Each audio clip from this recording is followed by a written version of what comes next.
Buenas noches, saludos cordiales, gracias por acompañarnos. Este es el programa Hora 25.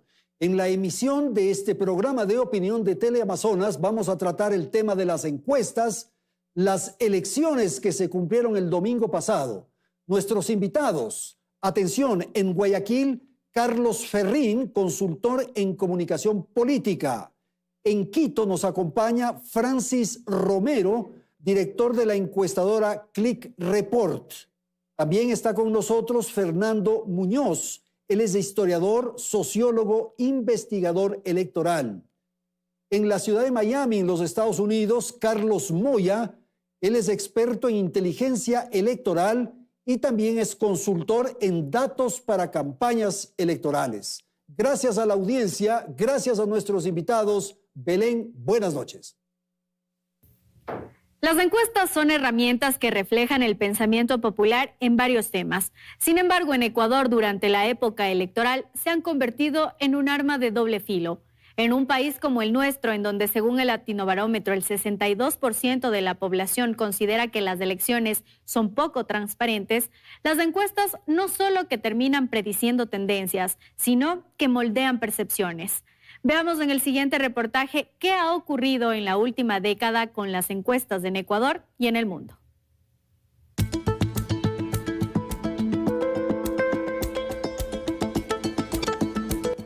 Se trata de errores probabilísticos o de cálculos políticos. Sea lo que fuere, desde 2017, las encuestadoras y sus encuestas han generado un cataclismo con sus resultados en torno a la vida política del Ecuador. En ese año, durante el balotaje, 3 encuestadoras daban como ganador a Guillermo Lasso. Pero los resultados oficiales favorecieron a Lenín Moreno por 2 puntos. La discrepancia alimentó teorías de fraude y dejó en evidencia fallos metodológicos. Incluso en esa ocasión, las oficinas de una de las encuestadoras fueron allanadas. Esto luego de que se presentara en su contra una denuncia por presunta asociación ilícita y alteración de documentos. En 2023, en cambio, las encuestadoras ni siquiera ponían sobre el radar electoral al candidato Daniel Noboa, quien se constituyó en una sorpresa para los encuestadores y los analistas políticos. Mientras que en las recientes elecciones, nuevamente el cuestionamiento a varias de las empresas encuestadoras, pues ponían a Daniel Noboa como el favorito, incluso señalando que existía una alta posibilidad de que ganara la presidencia en primera vuelta. Y los resultados después de 7 días de las elecciones hablan por sí solos. El exit poll publicado por la empresa Estrategas, por ejemplo, indicaba que Noboa obtenía el 50,12% de los votos, mientras que Luisa González quedaba por debajo con el 42,21%. En ese momento, Diego Tello, representante de la encuestadora, decía lo siguiente. ¿Cuál es el margen de error que tiene su exit poll? El universo al que se encuestó fueron los mayores de 16 años. Es un tipo de muestreo polietápico, con una muestra de más de 28,000 casos y el margen de error del 2,98%, con un nivel de confianza del 95%. ¿Se puede saber cómo financió este exit poll? ¿Quién lo contrató? Sí, la empresa Estrategas. ¿Y a la empresa estratega quién la contrató? Entiendo que son fondos propios. Es decir, no representan a ninguna de las 2 campañas. Entendería que no. Pero esto no solo ocurre en Ecuador. En Estados Unidos, las encuestas pronosticaban una reñida contienda entre Donald Trump y Kamala Harris, algo que finalmente no se concretó, pues Trump arrasó en el colegio electoral, retomó el control del Senado y también obtuvo la mayor parte del voto popular. Y ni hablar de la elección de 2016 entre Trump y Hillary Clinton, en la que una docena de encuestas daban como ganadora a Clinton, con 5 puntos delante de Trump. Pero eso no sucedió. También se equivocaron en ese año en Colombia, en donde los sondeos arrojaban que en el plebiscito para refrendar los acuerdos de La Habana ganaría el sí, y ocurrió lo contrario. Así como también en Europa con el Brexit. Finalmente, los británicos decidieron mayoritariamente salir del bloque europeo, aunque las encuestas decían lo contrario. Y así podríamos continuar con otros ejemplos. No obstante, la intención es comprender qué está pasando en el mundo con esta herramienta de investigación social. Francis, ¿para qué sirven las encuestas? Buenas noches. Andrés, buenas noches. Las encuestas son herramientas científicas que nos permiten entender claramente qué pasa cuando uno hace esta investigación, en dónde y obviamente cumpliendo los objetivos que se trazan para el levantamiento de la información de la encuesta que uno está realizando. Carlos Moya en Miami, ¿por qué fallan las encuestas? Buenas noches. Buenas noches. Mira, hay múltiples razones por las que fallan las encuestas y mucho de eso tiene que ver, algunas de ellas son, como bien comentaban en el reportaje, algunas de ellas son motivadas por razones políticas y son encuestas que son intencionalmente sesgadas para influir en la opinión pública. Pero también hay otros factores técnicos. Digamos, la ciencia de hacer encuestas ha ido evolucionando muchísimo. Y la realidad y los retos que representan también han evolucionado a medida que evolucionan las tecnologías. Bueno, hay muchos detalles técnicos en los que sin duda alguna empresas que no sean capaces de adaptarse, que no acumulen experiencia de manera efectiva, pues terminan arrojando errores. Sin embargo, yo creo, y voy dejándolo para el debate y con gusto elaboro, yo creo que las empresas, paradójicamente, las encuestadoras que se dedican a medir la opinión pública, pues terminan teniendo también un tema de problemas de opinión pública. Yo creo que y podemos conversar ahora un poco más sobre eso, pero yo creo que las encuestas son muy útiles y son bastante más certeras de lo que parecen en momentos como hoy, sobre todo en el Ecuador o con las elecciones de los Estados Unidos también. Gracias, Carlos. Fernando, evidentemente pueden haber hechos de corrupción, pueden ser deshonestas, pueden haber una serie de factores. Pero también hay lo que acaba de señalar Carlos Moya, problemas técnicos. Sí, creo que las razones por las cuales se puede ver este fenómeno del fallo de las encuestas, entre comillas, no solo son factores técnicos, son factores políticos y también, sobre todo, factores sociales, ¿no? Estamos viendo en esta temporada, en estos últimos 10, 15 años, fenómenos sociales que han sido difícilmente comprendidos, no solo por la técnica de las encuestas, sino también es un desafío para las ciencias sociales. Entonces, es necesario también entender que con el ascenso, por ejemplo, de los populismos en diferentes dimensiones, muchas veces también nos enfrentamos a una votación que es difícilmente medida, sino hasta el momento en el que pasa. Carlos Ferrín, en la ciudad de Guayaquil, el tema de las encuestas, la opinión que acaba de referir también Carlos Moya y lo que sucede con la conducta de los electores. Buenas noches. Un gusto. Yo también creo que las encuestas no se hacen solas, también tiene que ver con la programación de la encuesta. Por lo general los burós hacen una plantilla de lo que requieren de una encuesta y le piden a las encuestadoras también en cuántas provincias se van a realizar esas encuestas. Yo he visto la diferencia entre las que acertaron y las que no. Por lo general, las del correísmo estaban concentradas en 19 provincias claves, mientras que las del gobierno estaban concentradas en 24 provincias. Yo creo que esas diferencias de cálculos y esas diferencias por la experiencia política de fondo también te dan resultados distintos. Gracias, Carlos Moya en Miami. Lo que es un exit poll, lo que es un tracking para efectos de entender lo que pudo haber ocurrido el domingo pasado, por favor. De acuerdo. A ver, son dos cosas totalmente distintas. La encuesta, como bien lo explicamos, es una foto del momento, ¿no? Y la encuesta se hace previo a la elección, lo cual la hace sujeta a cambios.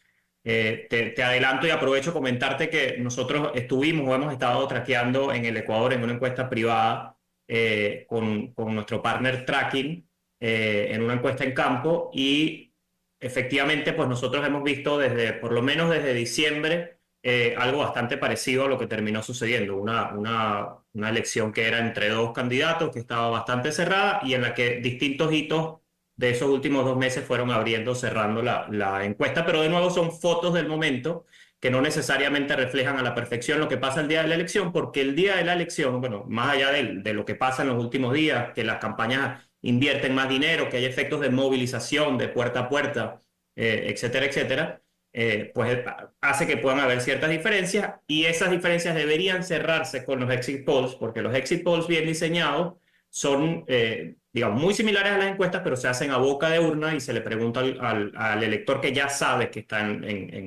digamos, en el centro de votación, ¿no? Eso hace pues que los exit polls deberían ser bastante más certeros para predecir la elección, porque ya está literalmente preguntando qué pasó. Hay un par de factores que particularmente en el Ecuador pueden haber afectado. Algunos tienen que ver con la confianza que genera la persona que está haciendo la pregunta y el votante, qué tan seguro se siente de decir la verdad de por quién votó. Y luego yo creo que en el Ecuador también hay otros factores que puedan influir, que tiene que ver, por ejemplo, con la seguridad. Muchas veces los encuestadores terminan modificando el diseño de su muestra para evitar lugares, por ejemplo, que sean muy difíciles de alcanzar o para evitar lugares que representen cierto peligro para sus encuestadores o para las personas que están haciendo el trabajo. Y eso puede haber terminado, creo yo, en el caso de Ecuador, puede haber terminado haciendo que fuese quizás ligeramente subestimado en algunas encuestas, Noboa en este caso. El domingo pasado asistimos a un momento muy complejo que fue el famoso exit poll que se difundió a las 5 de la tarde. Según lo que acabamos de escuchar de Carlos Francis, la encuesta esta a boca de urna, este exit poll, se constituye en un estudio mucho más certero. ¿Qué opinión tienes sobre el exit poll y lo ocurrido el domingo? Andrés, quiero repetir y que quede claro. Las encuestas, los exit poll, los tracking poll, son herramientas científicas que no fallan, ¿ok? Pero tienen un margen de error, pero hay que ver las razones. Quienes hicieron tienen que decir qué pasó y por qué fallaron. Son herramientas que no es que se utilizan hoy por primera vez, son herramientas que se han utilizado siempre en todas las campañas en todo el mundo. Lamentablemente lo que se logra difundir, lo que se logra transmitir a la ciudadanía es lo que a ciertos grupos les conviene. Mire, la realidad ¿qué es? Estos mitos de la inseguridad en ciertas zonas no es verdad. Porque el exit poll se hace en recintos que están protegidos por militares, por policías. Están todos, o sea, no hay inseguridad en el punto de votación para levantar la información. Cuando uno hace un trabajo serio, objetivo, independiente, está dentro del margen de error. En el Ecuador, lamentablemente, hay una serie de falencias que hacen que pase lo que estamos viviendo. Imagínese, Andrés, en el Ecuador no podemos difundir resultados sino solo hasta 10 días antes de la elección. ¿Eso qué quiere decir? Que un encuestador tiene que ser vidente, tiene que ser profeta y decir qué va a pasar 10 días después, cuando esos últimos 10 días es cuando realmente se mueve la intención de voto. Entonces uno queda mal porque presentó 10 días antes y luego le comparan y le dicen, pero esto pasó. No, como todos los que están aquí saben, la encuesta refleja lo que pasa en un momento determinado. Ok, gracias. Y solo una cosita, sí, claro. Andrés. Sí, por favor. La encuesta, ¿para qué sirve? No es solo para ver en qué puesto voy. La encuesta sirve a las estrategias de campaña para desarrollar algo que cambie el resultado. Entonces, si usted tiene una encuesta y hace algo, obviamente va a tener un resultado diferente. Eso es muy importante. Carlos Ferrín, el uso de las encuestas para efectos de promoción, de publicidad, de acción de las campañas. ¿Qué opinión tiene usted? Bueno, vimos, por ejemplo, con el sentido de la polarización que tuvo la elección, los candidatos que menos opciones tenían se quejaban más de las encuestas, precisamente porque las encuestas van dando una guía de quién podría ser el que alcance los objetivos de segunda vuelta o quién gana la elección en una sola vuelta. Entonces, en ese punto, imagínate, ellos que están tratando de conseguir financiamiento, tratando de conseguir avanzar, que la gente sienta, que la gente a lo mejor piense, que a lo mejor va creciendo, un poco crea una especie como de desánimo y ellos son los primeros en rechazar las encuestas. De hecho hemos visto que hay denuncias al respecto de las encuestas precisamente de los candidatos del 0%. Okay, Fernando, hay también otros elementos que pueden aparecer y es el voto oculto, el voto vergüenza, lo que ocurre con la metodología, quizás la forma en que se accede, el uso de estos sistemas digitales para hacer la encuesta. Por favor. Claro, efectivamente creo que el tema del fenómeno del voto siempre es una cosa compleja de analizar y hemos visto en otras elecciones también cómo al final existía lo que se llama el voto vergonzante, ¿no? Que, Francis, conversábamos antes también que puede ser que se encuentre en el margen de error, ¿no? Pero además de eso, y que creo que es algo muy importante, que a pesar de que sea un instrumento técnico, se le puede dar siempre un uso político. Y es lo que estamos viendo también, es como para llamar, para nombrarse los que van a pasar a la segunda vuelta y, por ejemplo, para las opciones que no estaban dentro de estos dos polos, era importante posicionarse en las encuestas como el tercer camino. Era lo que se estaba luchando en esta última elección y finalmente la encuesta se puede utilizar para aquello, ¿no? Incluso lo hemos visto en el pasado como puede ser un instrumento para también sostener las reclames de fraude electoral, que lo hemos visto al menos en los últimos 15 años. Ahora quiero ir nuevamente con Carlos Moya. Se produjo en la elección anterior un hecho especial, sui generis, que fue el avance tan vertiginoso del candidato Daniel Noboa. En aproximadamente 2 semanas pasó del 4 al 23-24%. Es un hecho inédito. ¿Hay alguna explicación técnica, Carlos, que usted nos pueda compartir para explicar este salto tan vertiginoso? Por favor. Sí, de acuerdo. Y permítame primero cerrar una idea correlacionada con eso que estás diciendo, pero que me gustó mucho de lo que decía Francis. Y les voy a poner un ejemplo internacional que creo que va a resonar mucho. Las encuestas sufren, además de una cosa que llamamos sesgo sensacionalista. Y el sesgo sensacionalista lo que quiere decir es que cuando aparece una encuesta que tiene un resultado que es muy distinto al promedio del resto de las encuestas, o cuando aparece una encuesta que da un margen muy grande a favor de un candidato en contra de lo que pueden pensar otros, esa encuesta tiende a tener muchísima más prensa, tiende a tener muchísimo más volumen y a resonar y a quedarse muchísimo más en la cabeza de los electores. Y el ejemplo que les pongo es muy famoso, fue muy famoso acá en la elección de los Estados Unidos en Iowa. Una encuestadora muy buena, además muy reconocida, en el estado de Iowa dio un resultado que favorecía a la candidata demócrata por unos 3 puntos. Era un resultado que se alejaba totalmente del promedio de todas las encuestas en ese estado. Y aún así tuvo muchísima prensa y el elector se quedó con la idea de que efectivamente había un chance de competir en esa elección, ¿no? que efectivamente era cerrada. Y esa encuesta terminó teniendo, o ese estado terminó favoreciendo al ahora presidente Donald Trump por unos 10 o 13 puntos de ventaja, ¿no? Entonces ahora queda la idea en el elector de Iowa que las encuestas se equivocaron, y lo cierto es no, que se equivocó una encuesta y no el resto de las encuestas. Y eso, digamos, de una manera habla, y vuelvo al punto a lo que decía Francis, de una manera habla que cuando tú tienes un sistema en el que tú diseñas tu muestra de manera rigurosa, que tú efectivamente barres, cubres el país de manera representativa, tienes unos cuestionarios bien elaborados, etcétera, etcétera, los estudios te van a dar efectivamente dentro del margen de error y con unos errores de nuevo razonables, pues los estudios te van a dar similares. Es el caso de lo que vimos nosotros en nuestra encuesta interna en el Ecuador, y creo que es el caso de muchísimas otras encuestas.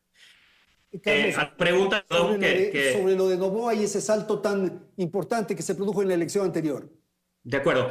Mira, es un salto que nosotros hemos visto pocas veces, pero lo hemos visto en algunos lugares, y tiene que ver con la aparición de o figuras o eventos sociales, digamos, como dramáticos, ¿no? Noboa, así como estaba, digamos que bajo el radar de las encuestas, también estaba bajo el radar de la opinión pública en general, y una vez que aparece resuena muchísimo y pues termina teniendo ese crecimiento. Nosotros hemos visto cosas parecidas. Te puedo nombrar, por ejemplo, la elección del 2013, me estoy yendo quizás un poco atrás, pero es un buen ejemplo. La elección del 2013 en Venezuela, la elección presidencial, en la que el candidato opositor, Enrique Capriles, empezó perdiendo las encuestas por unos 20, 25 puntos y terminó en apenas un mes de campaña, pues casi prácticamente alcanzando al candidato oficialista, que en ese caso era Nicolás Maduro, y de hecho terminó siendo una elección muy cerrada. Entonces sí es algo que hemos visto y tiene que ver con sucesos especiales que pueden estar dados por acontecimientos sociales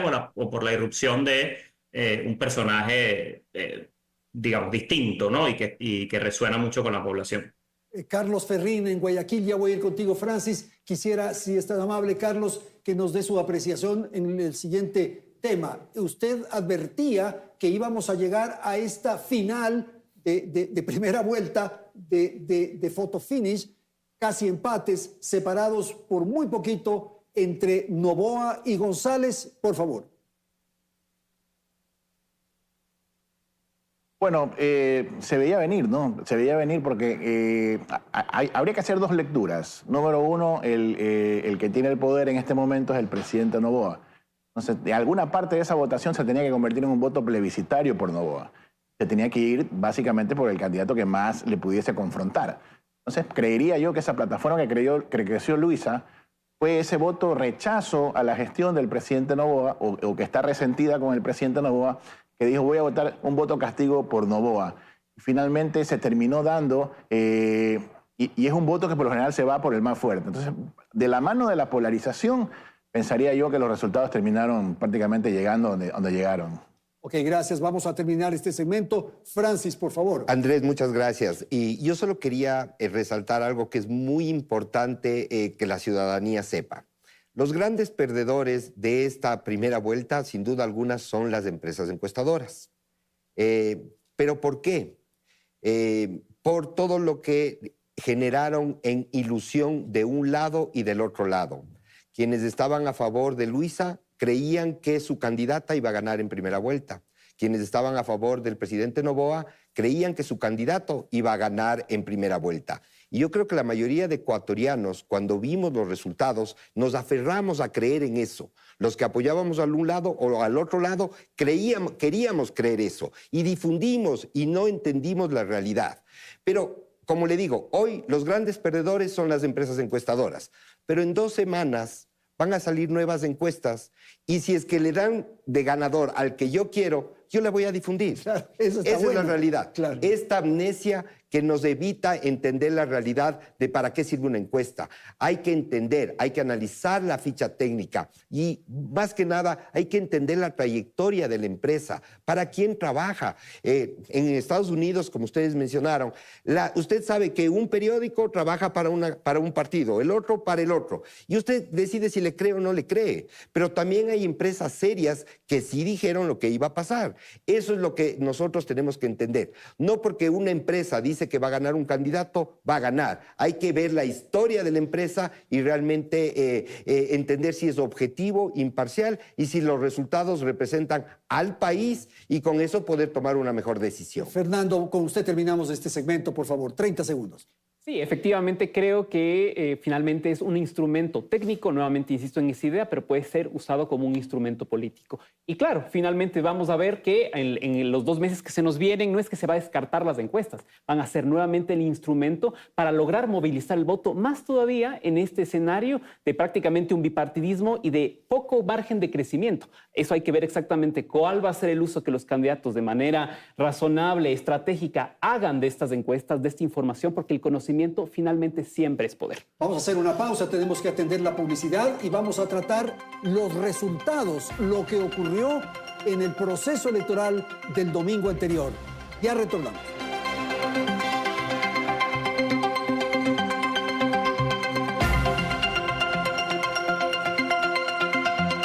Hora 25, con el auspicio de...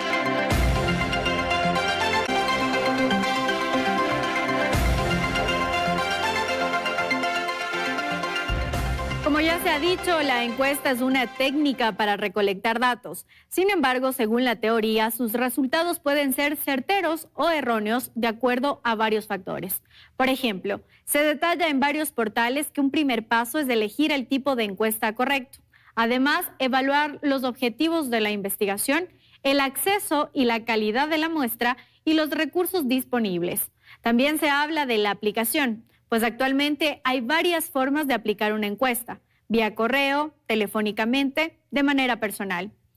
¿Qué factores no se están cumpliendo? ¿Por qué siguen fallando? ¿Por qué la encuesta a boca de urna o exit poll que hemos tenido en los últimos años no arroja los resultados reales? En todo caso, es importante mencionar que en Ecuador incluso hay una norma respecto de la responsabilidad de las empresas encuestadoras y esta se tipifica en el artículo 283 del Código de la Democracia. Allí se indica que las personas naturales o jurídicas relacionadas con encuestas y pronósticos electorales serán sancionadas con una multa desde 50 hasta 250 salarios básicos e incluso la suspensión por 6 meses de la autorización de su actividad en 3 casos. Uno de ellos justamente refiere a no ceñir su trabajo a procedimientos, análisis y presentación de la información definidos por la técnica y las ciencias sociales para este tipo de labores. ¿Cómo evitar entonces que las encuestas dejen de ser técnicas y pasen a ser elementos propagandísticos? Carlos Moya en Miami, en los Estados Unidos, su apreciación respecto a la mecánica que se utiliza por parte de las encuestadoras. Esto que acabamos de escuchar de Belén, que se hace presencial en unos casos, por teléfono en otros y digital. Esto de lo digital parecería que está en boga, no solamente en el Ecuador, sino en el mundo. Su apreciación, Carlos, por favor. Sí, de acuerdo. Mira, las encuestas digitales efectivamente se han hecho muy populares y de hecho hoy en día, por ejemplo, acá en los Estados Unidos son, digamos, prácticamente la norma. La mayoría de las encuestas se hacen por esa vía. Pero evidentemente hay que tener muchísimo cuidado, sobre todo cuando hacemos encuestas digitales en países de Latinoamérica, donde la penetración del Internet no es tan grande, donde el acceso a la telefonía inteligente no es tan frecuente, etcétera, etcétera. Entonces hay que tener muchísimo cuidado con el uso de esas tecnologías. Necesita meses, incluso años de preparación, de estudio y de revisión para poder desarrollar una metodología digital que efectivamente sea robusta y que arroje resultados. Al día de hoy, y esto es verdad incluso en los Estados Unidos, donde, como les dije, las encuestas digitales son lo más común, pero al día de hoy, sin embargo, las encuestas presenciales, es decir, esa encuesta en la que el diseño de campo es geográfico y el encuestador va y toca la puerta, son lo que se llama el gold standard de la industria, son la referencia. Es decir, que incluso las encuestas digitales necesitan apoyarse y respaldarse en encuestas puerta a puerta para poder verificar distribución de datos demográficos y una serie de cosas que tienen que ver con el diseño. Es decir, en resumen, las encuestas digitales son muy útiles, en algunos países ya son la mayoría, pero el gold standard, la referencia, las más confiables siguen siendo unas encuestas de puerta a puerta, siempre y cuando cumplan con los criterios de calidad en el diseño muestral y en la ejecución, evidentemente, que también es bien importante.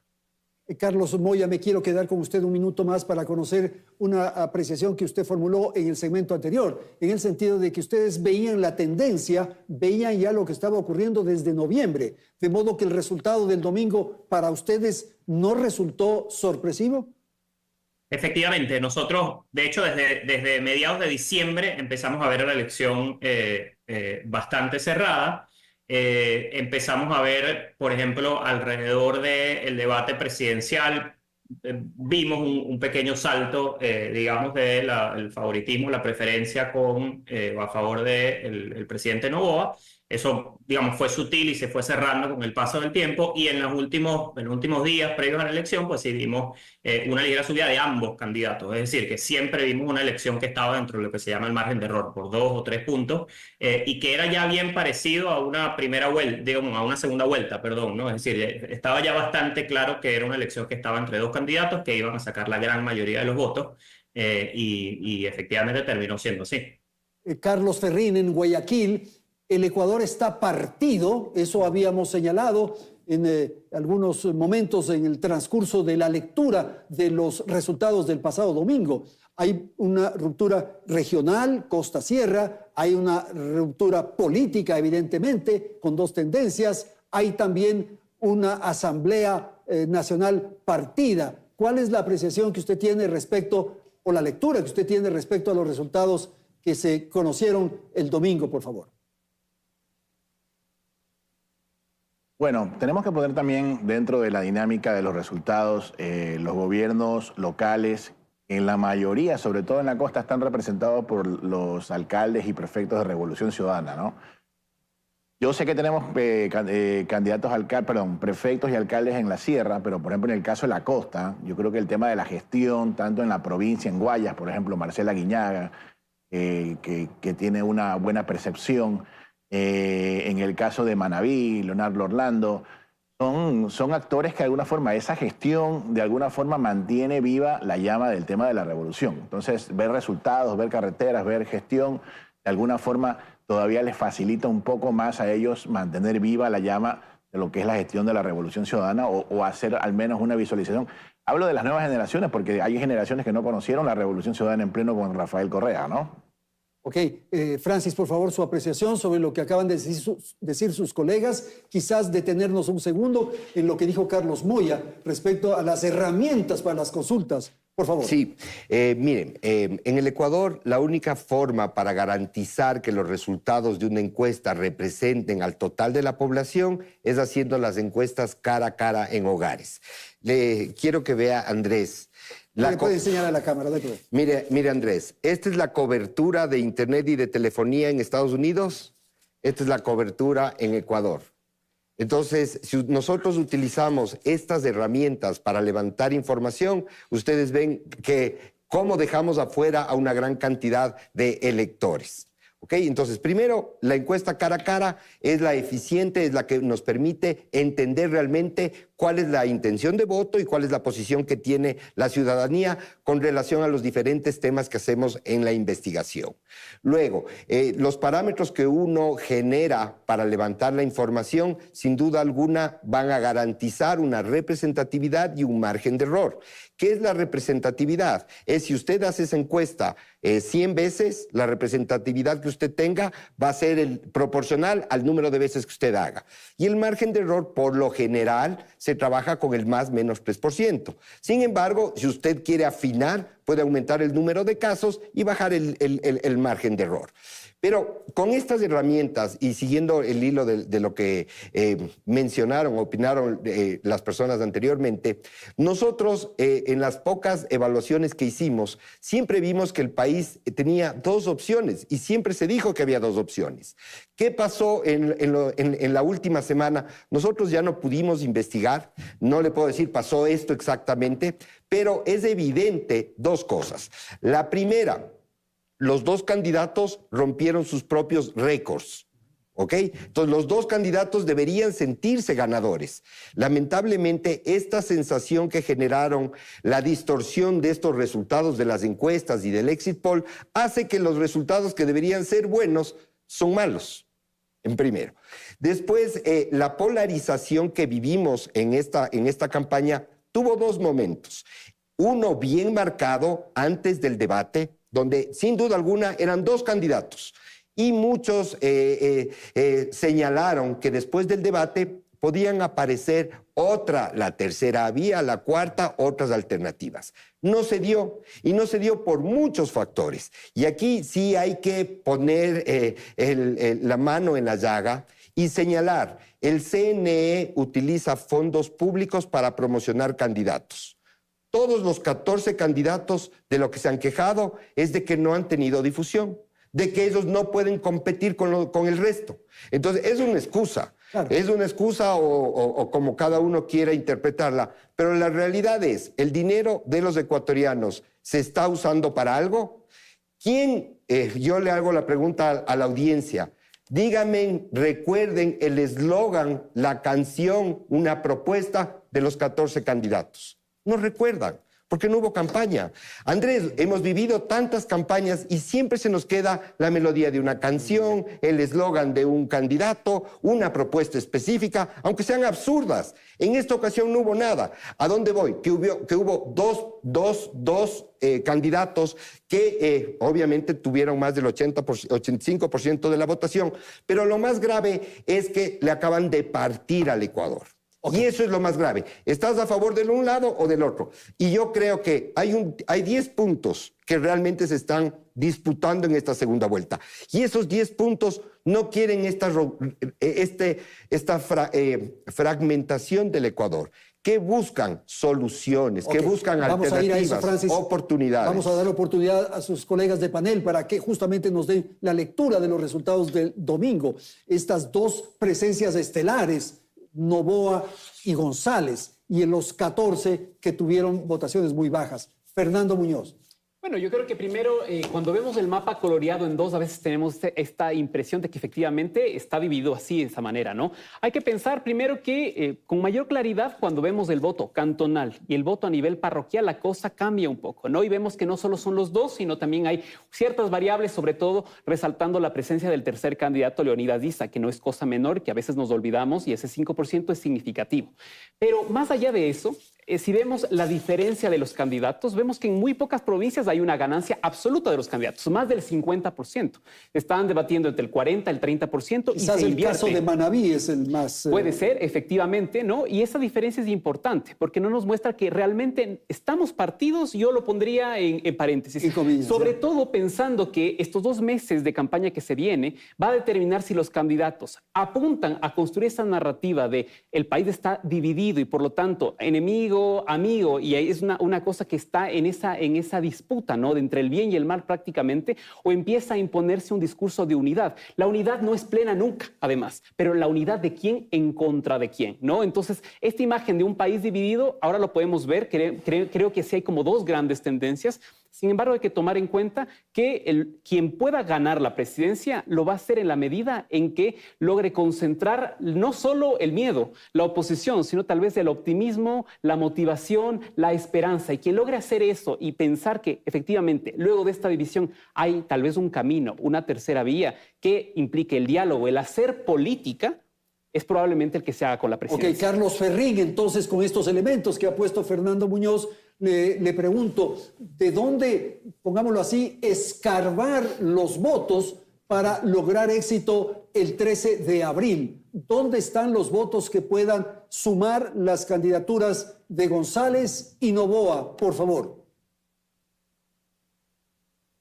Bueno, hay dos caminos. Pensaría yo que el presidente Noboa pudiese, a lo mejor con gestión, con una campaña un poco más cercana, yo digo siempre sacándose las gafas, hablándole al votante, al elector, pudiese escarbar precisamente del voto plebiscitario que votó en contra de él porque a lo mejor estaba resentido por los apagones, porque a lo mejor no salió a hablar en un tema en específico. Entonces tiene que dar muestras de que a lo mejor hay ciertos cambios que él puede tomar a lo largo de estos 2 meses, ¿verdad? Entonces él pudiese a lo mejor retornar ciertos votos que se fueron con la otra candidatura. Y también obviamente hacia arriba. Tenemos todos los votos de derecha, todos los votos de ambientalistas, todos los votos de los indecisos, de los grises. No se crea que no hay indígenas que sean anticorreístas, por supuesto que sí los hay. Entonces, ahí hay una dinámica de empezar a buscar votos precisamente tanto de los que están por fuera como los que están por dentro. Entonces, ahí habría que entender cómo termina la elección. No nos olvidemos que la elección arranca con el debate. El debate va a ser determinante, es como un arranque abrupto en el cual si vamos a tener pronto encuestas, ese debate va a moverlas una vez más. Gracias. Carlos, ¿usted tiene alguna apreciación que nos pueda compartir respecto a cómo puede el votante que hizo esto que usted llamó voto gris, digamos, el nulo, esa persona que le tiene bronca al sistema y que fue y tachó, o el blanco que no le importa nada, que lo único que quería es la papeleta, el comprobante para sus trámites? ¿Esos votos podrían cambiar, podrían ser de alguna manera atraídos por Daniel Noboa, Carlos Ferrín? Por supuesto que sí, porque él sigue siendo todavía la figura nueva. Aquí hace un rato mencionaban la perspectiva con la que estamos viendo esto entre victoria y derrota. Nadie está midiendo que Luisa creció 10 puntos, pero él creció 20. Entonces habría que ver el impulso con el que él viene. A lo mejor precisamente representar eso nuevo le podrían dar a él una oportunidad nueva también, ¿verdad? Y habría que ver también del lado de Luisa si ella logra salir de la representación de Rafael Correa y demostrar en estos meses que ella va a ser la que va a manejar el país. Aún así, dentro de los temores de mucha gente que vota por Luisa González, yo he visto obviamente en estudios, hay gente que piensa que qué pasaría si Luisa de repente decide gobernar sin Correa. Entonces ahí hay votos que de la revolución a lo mejor se fueron con Noboa con cierto escepticismo. Claro, Carlos Moya en Miami, esto que acabamos de escuchar por parte de Carlos Ferrín, en el sentido de que Luisa subió 10 y Daniel subió 20. ¿Ustedes leyeron esos datos en el transcurso de la campaña, por favor? Sí, supongo que Carlos se refiere en comparación a la primera vuelta de la elección anterior, y efectivamente es así. El crecimiento del presidente Noboa es notorio cuando lo comparas con esa elección. Y nosotros, como te decía, nosotros hemos visto una elección muy cerrada más o menos desde mediados de diciembre. Yo creo que ambos candidatos llegan con cierto impulso. Yo estoy de acuerdo con lo que planteaban de que había digamos, como un crecimiento y un impulso hacia ambos. Las terceras vías que se presentaron son probablemente quienes más sufrieron sobre todo en las últimas semanas de la campaña. Y ahora, bueno, el reto está en ver qué va a pasar con esos votos, ¿no? Ese quizás 12, 14% de la población que no le dio su apoyo a ninguno de los dos, hacia dónde se va a decantar. Yo concuerdo muchísimo con la idea de que hay un par de factores polarizantes. El primero, evidentemente, Noboa estando en el gobierno y la evaluación de su gestión, pues evidentemente genera sentimientos importantes, aunque concuerdo en que todavía puede ser una figura relativamente nueva. Pero por otro lado, Luisa González, en su, digamos, como alianza y relación tan cercana a el correísmo y a Rafael Correa, pues evidentemente también genera una polarización. De manera que yo creo que esto se trata, y ambas campañas van a tener que elegir entre convencer a este 13% de la población de que ellos pues efectivamente pueden concentrarse en resolver sus problemas más importantes. Creo que es obvio, todo el mundo sabe, la economía, el desempleo, la inseguridad son las tres cosas que los ecuatorianos esperan que su gobierno resuelva. Pero también hay otra opción, que es digamos, cómo lograr que el voto de izquierda, por ejemplo, se abstenga o vote nulo en la elección, y cómo lograr que el voto que rechaza el correísmo pues tampoco le dé su apoyo a Noboa. Yo creo que las campañas se van a tener que debatir entre eso, entre intentar ganar el apoyo de la gente, pero también intentar marcar el peligro de que el oponente gane, ¿no? En función de estos sentimientos de rechazo que se generan en los polos. Gracias. Fernando Muñoz, quisiera quedarme con usted para conocer su apreciación. El candidato presidente. Por un lado, Daniel Noboa tiene la posibilidad de hacer propuestas, de hacer soñar al país, pero por otro lado tiene la realidad de lo que ocurre en la gestión gubernamental. Entonces, si es que hay apagones, como anunciaron los técnicos en abril, es probable que la población le exija, le reclame, si la gestión es inadecuada, si los afanes que tiene la votación, la ciudadanía, no se cumplen, va a tener un rechazo. ¿Qué ocurre con el candidato presidente? Por favor. Bueno, creo que efectivamente el estar en el ejercicio del poder puede ser una gran ventaja y al mismo tiempo una gran desventaja. Depende cómo se maneje, cómo se comunique. De las primeras cosas que dijo el presidente en la única intervención pública que hizo luego de la primera vuelta fue decir eso. Bueno, tal vez nos toque comunicar mejor. Y claro, puede ser que sea una de las herramientas que le permita fortalecer y comunicar tal vez esto que presenta como éxitos de la gestión. Sin embargo, efectivamente hay cosas que no puede manejar el presidente y que desde la primera intervención muestra tal vez en lugar de abrir ese escenario para crecer el voto, está insertándose en el nicho. Y eso puede, al final de cuentas, al final de la segunda vuelta, cobrarle factura. Entonces es muy importante ver efectivamente las capacidades estratégicas, no solo del presidente, sino también del círculo que le rodea, de la información que se está leyendo, ¿no? No es cosa menor tampoco que primera acción pública luego de la primera vuelta es también esta primera revisión del gabinete, ¿no? La mini crisis de gabinete. Exactamente. Entonces yo creo que tiene esa posibilidad de crecer, sin embargo también tiene muchas resistencias y no hay que perder de vista que tanto, yo diría, que tanto parte del voto del candidato presidente como de Luisa González como principal opositora era principalmente un voto que no era el voto duro también, sino el voto más de adversarios, como votar a pesar de, porque reconocían en el otro, en estos candidatos, la única posibilidad de enfrentar al que aparece ser el miedo, ¿no? Ya sea la Revolución Ciudadana, ya sea el novoísmo. Entonces, ir más allá, desbordar aquello, seducir a los votantes que estaban en el 14% restante y sobre todo apuntar a aquellos que se abstuvieron de votar o que apostaron por el voto nulo es el gran desafío que tienen. A ver si logran construir una narrativa que hable del país saliendo de la crisis que finalmente estamos viviendo. Ok, voy a hacer una pausa. Tenemos que atender la información comercial. Enseguida retornamos y voy con Francis Romero para el segmento final de Hora 25.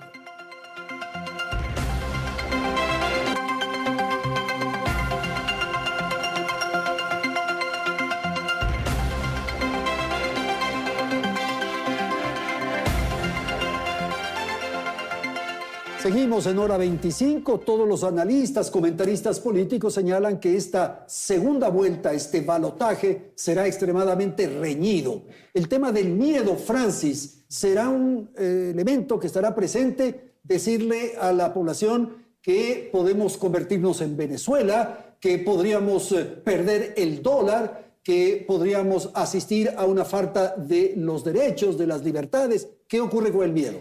Andrés, sin duda el tratar de generar miedo, de alguna manera busca generar una empatía con un grupo específico, que de alguna manera hoy no se siente identificado con ninguna de las dos posturas y que a través del miedo puedan generar este voto. Pero la realidad no es esa. Hoy la mayoría de los ecuatorianos está desilusionado, la mayoría de los ecuatorianos no creen en los políticos, los resultados son los que vimos en las elecciones. Hubieron dos partidos que tuvieron casi el 90% de la votación y lo que nos deja es un país dividido en dos. Históricamente hablábamos, el país siempre ha sido la costa y la sierra, pero nunca con este resentimiento que se está formando por esta polarización que vive el país. El país tiene que, y quienes están hoy día de candidatos, tienen que entender que el país necesita unidad, unión. Necesitamos producir. La mayoría de los hogares, a ver, una cosa es el problema del país, la delincuencia y la inseguridad. Otra cosa es la realidad del hogar de los ecuatorianos. Francis, eso significa que quien proponga esa unidad, ese bajar las tensiones, ¿puede tener mejores posibilidades? De los análisis que nosotros hemos hecho, sin duda alguna, el que entienda que dar soluciones a dar palo va a ser el mejor camino. Mire, la democracia en el Ecuador siempre ha sido sui generis. ¿Por qué? Mire, el 95% de los ecuatorianos escogieron una tendencia que hoy día es el botín más deseado por los dos candidatos, que es el voto de Leonidas Issa, del movimiento indígena. Imagínense, el 95% y el 5% puede ser el que decida quién es el próximo presidente. Sin embargo, hay que tener claro que el Ecuador siempre cae parado. El problema es que siempre estamos cayendo, pero siempre caemos parados. Vamos a ir con Carlos Moya. Carlos, ¿cuáles son los temas de la campaña? ¿Cuáles podrían ser las acciones o estrategias de los encargados del manejo de las campañas para lograr éxito de acuerdo a su lectura? De acuerdo. Mira, yo creo que ahí, digamos, como explicaba también en el segmento anterior, cuando en estas situaciones, y no en el Ecuador, en cualquier elección, tienes dos escenarios, ¿no? Cuando está una elección tan cerrada entre dos candidatos, tienes dos opciones y dos estrategias que tienes que recorrer ambas, y lo que está por verse ahora es cuál elige con más fuerza cada uno. Una tiene que ver con ganar adeptos, con ganar el apoyo de la gente, y eso estoy yo de acuerdo con lo que decían, tiene que ver con ofrecer soluciones a los problemas del país y a los problemas de los ciudadanos. De nuevo, inseguridad, que quizás es un problema más general del país, y también el problema del hogar, sobre todo en el bolsillo, ¿no? El desempleo y la economía en general. Entonces ese es un canal que tienen que intentar recorrer ambos candidatos, y luego hay otro canal que seguramente vamos a ver también, que tiene que ver con de alguna manera mitigar el voto del contrario, que tiene que ver digamos, con la noción de miedo, como tú decías, o de rechazo, para evitar que la gente apoye a un candidato u otro, para que no se imponga cierta ideología. Yo creo que vamos a ver de las dos cosas, y lo interesante a ver